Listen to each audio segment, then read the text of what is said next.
Well, kita ketemu lagi di Bincang Bola Channel.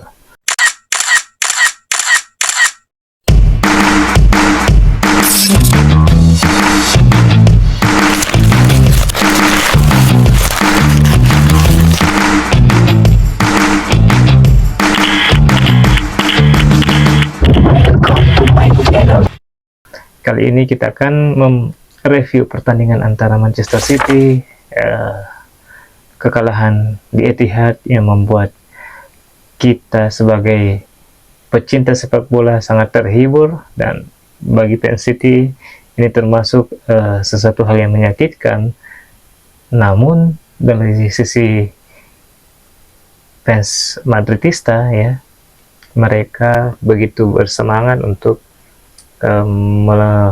menyaksikan laga leg kedua nanti di Santiago Bernabeu pada midweek mendatang.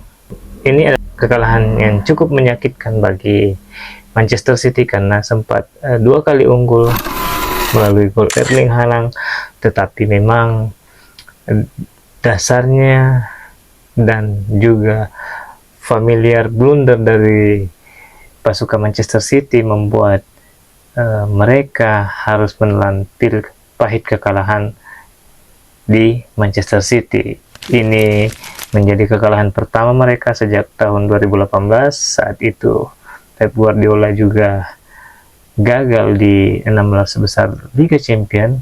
Namun kali ini berbeda karena City harus menjalani playoff bersama Real Madrid di fase dua kali kandang dan tandang, membuat City kemungkinan besar tidak akan lolos di fase 16 besar nanti.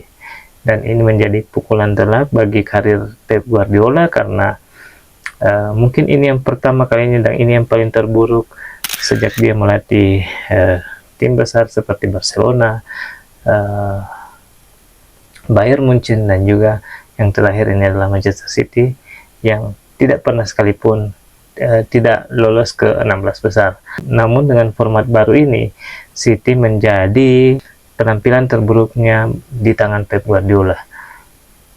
Ini pernah terjadi pada eranya Mark Hughes ketika pertama kali Manchester City datang dibeli oleh Taipan asal Uni Emirat Arab, ya. Tapi beberapa tahun ke depan itu mulai diperbaiki oleh Manuel Pellegrini, dan juga terakhir adalah Pep Guardiola yang sangat konsisten sekali, semifinal, quarter final, yang membuat mereka dua kali ke final dan satu kali menjuarai Liga Champions, satu kali gagal pada saat melawan Chelsea.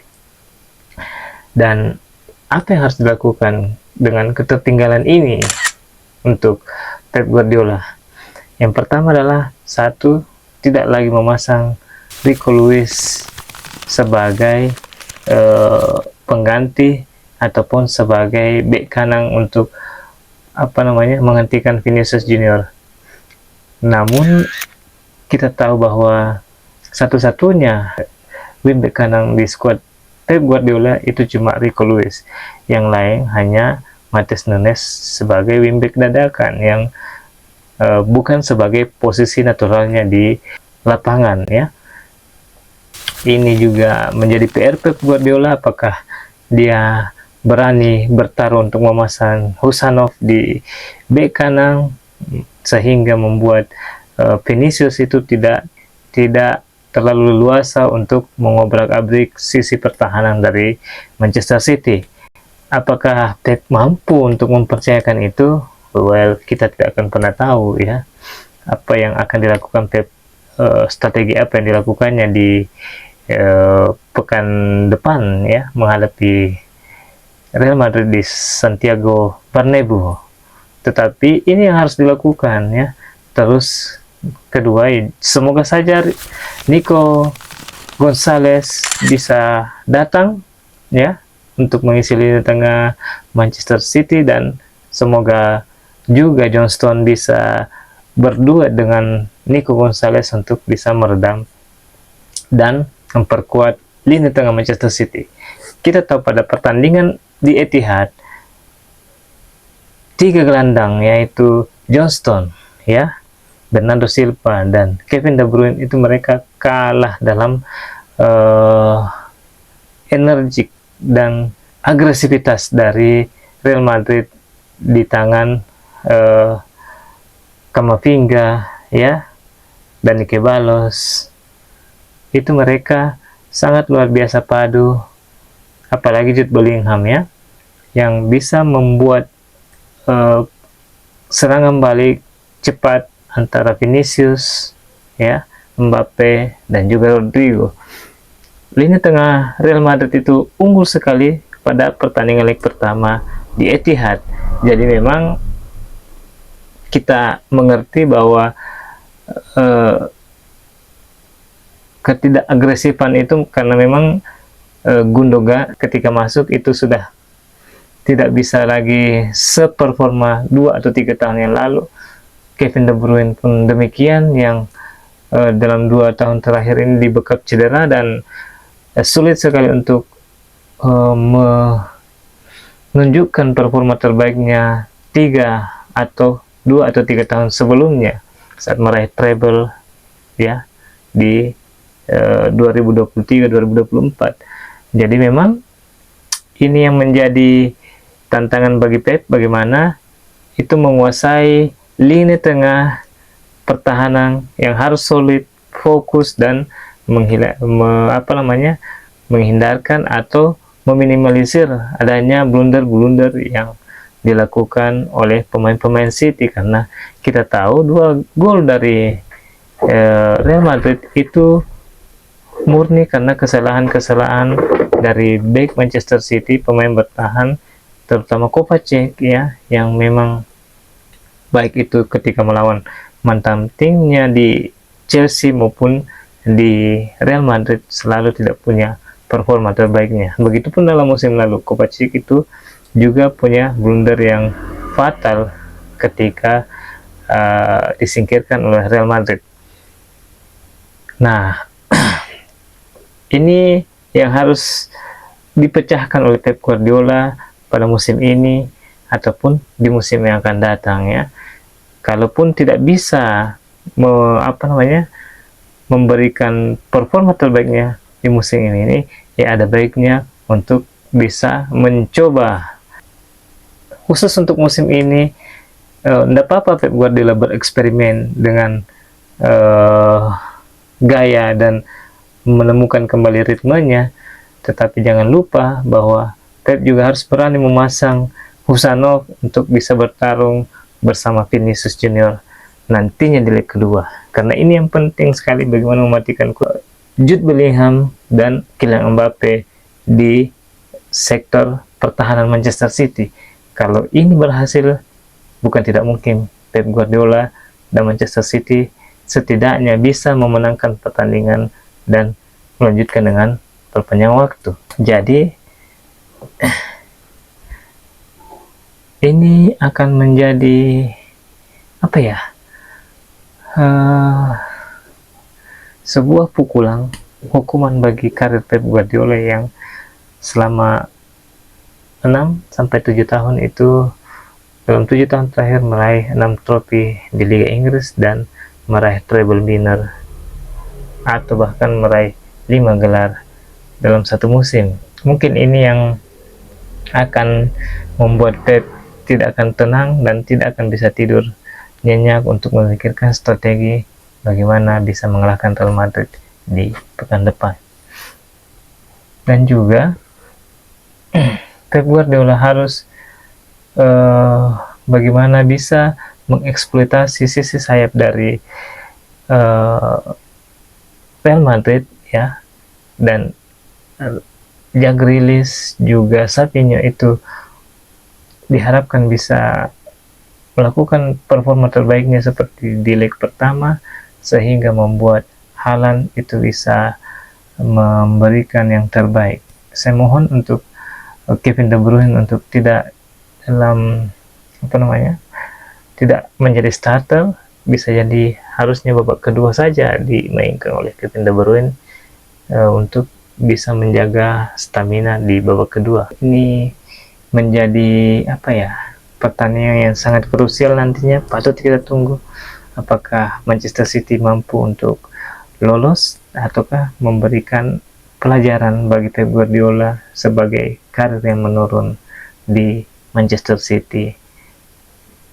Karena memang ya kita tahu bahwa pemain-pemain Manchester City itu sudah kepala 3 di atas ya, jadi memang butuh regenerasi untuk bisa memberikan yang terbaik nantinya. Dan kita percaya bahwa Pep di musim yang akan datang akan memberikan yang terbaik dan juga melakukan pembelian-pembelian transfer pemain untuk bisa memaintain kembali performa Manchester City yang jeblok pada 2024-2025 ini. Ya, apapun itu, sepak bola selalu penuh dengan drama, selalu dengan penuh cerita sedih.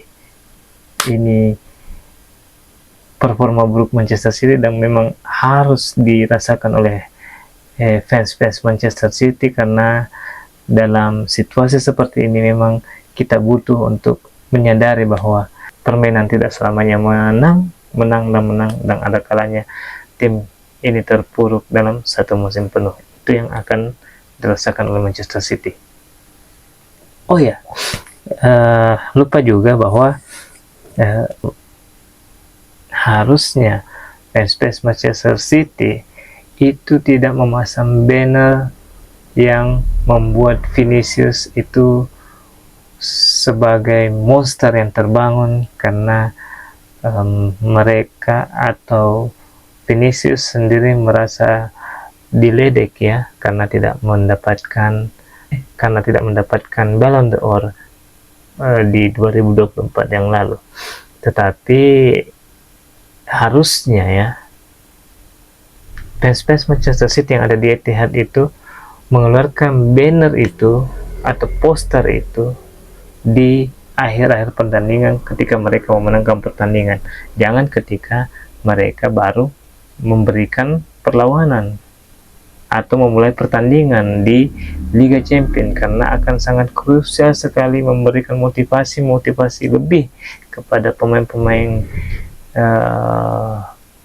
Real Madrid untuk bisa membungkam City di Etihad Stadium. Dan terbukti itu menjadi pemicu juga bagi Vinicius Junior untuk melakukan yang terbaik dan memberikan City pelajaran untuk bisa setidaknya menghormati atau bisa tidak mengolok-olok Vinicius Junior di Etihad Stadium.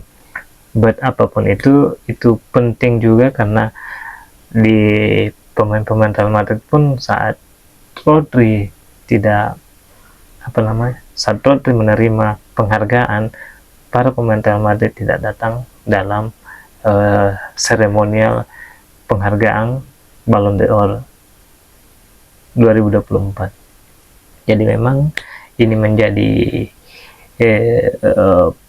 rivalitas ya, ini menjadi hal yang mungkin nantinya akan lebih seru lagi jika mereka bertemu di Champions League pada musim yang akan datang.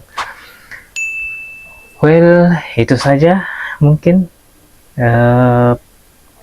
pandangan saya apa yang harus dilakukan oleh Manchester City pada leg kedua nanti untuk bisa setidaknya mempunyai asa untuk lolos di playoff. Tetapi 90% Real Madrid dalam hal ini ya, dalam situasi dan suasana seperti ini, Manchester City hanya mampu punya kans 10%, dan 90% itu kansnya ada di Real Madrid, mengingat mereka punya pengalaman juga, eksploitasi dan juga sejarah yang membuat City sulit sekali sepertinya ya untuk bisa lolos, karena bisa jadi pemain City hanya bisa pasrah saja di Santiago Bernabeu sembari untuk bisa mengevaluasi semuanya di musim yang akan datang untuk pemain-pemain dari skuad Pep Guardiola. Itu saja mungkin pembahasan Real Madrid versus Manchester City. Terima kasih. Salam olahraga.